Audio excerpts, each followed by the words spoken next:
राष्ट्रवादी काँग्रेस शरदचंद्र पवार पक्षाचे बीडचे आमदार संदीप क्षीरसागर यांनी उपमुख्यमंत्री अजित पवार यांची भेट घेतली आहे। जुन्नरमध्ये बाजार समितीमध्ये त्यांनी अजित पवार यांची भेट घेतली। त्यांच्या या भेटीमुळे क्षीरसागर आता राष्ट्रवादीच्या वाटेवर असल्याची चर्चा सुरू झाली आहे। त्याची महत्त्वाची बातमी आपण पाहतोय। राष्ट्रवादीचे काँग्रेस शरदचंद्र पवार पक्षाचे बीडचे आमदार संदीप क्षीरसागर यांनी उपमुख्यमंत्री अजित पवार यांची भेट घेतलेली आहे। जुन्नर बाजार समितीमध्ये त्यांनी अजित पवारांची भेट घेतली। त्यांच्या या भेटीमुळे राजकीय वर्तुळात चर्चा सुरू झाली आहे।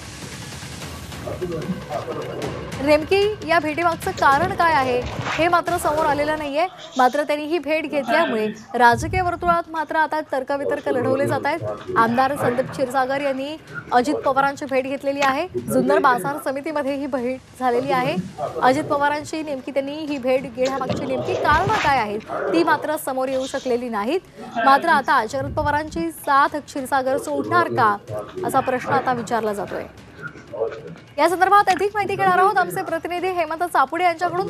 हेमंत, अजित पवार आणि संदीप क्षीरसागर यांची भेट झालेली आहे, नेमकं यामागचं कारण कळलेलं आहे का? नक्कीच श्वेता, बीडचे राष्ट्रवादी काँग्रेस शरदचंद्र पवार पक्षाचे आमदार संदीप क्षीरसागर हे पुणे जिल्ह्याच्या जुन्नर तालुक्यातील अजित पवार या दौऱ्यात असताना आज या ठिकाणी भेटीसाठी आलेले आहे। जुन्नर बाजार समितीत संदीप क्षीरसागर आणि अजित पवार यांची भेट सुरू आहे। गेली 15 मिनिटांपासून यांची गुप्त भेट सुरू आहे। बंद दारात चर्चा सुरू असताना या ठिकाणी माध्यमांना खरं तर रोखलं जातं। नक्की भेटीचं कारण काही अद्याप समजू शकलेलं नसलं तरी बीड जिल्ह्यातील वातावरण हे सध्या तापलेलं आहे।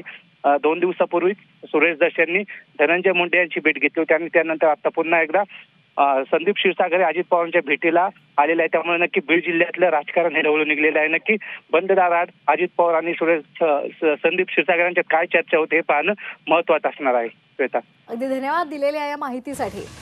त्यामुळे या भेटीमागचं कारण अद्याप कळू शकलेलं नाही। आगामी काळात संदीप क्षीरसागर या संदर्भात काय स्पष्टीकरण देतात हे पाहणं महत्त्वाचं असेल।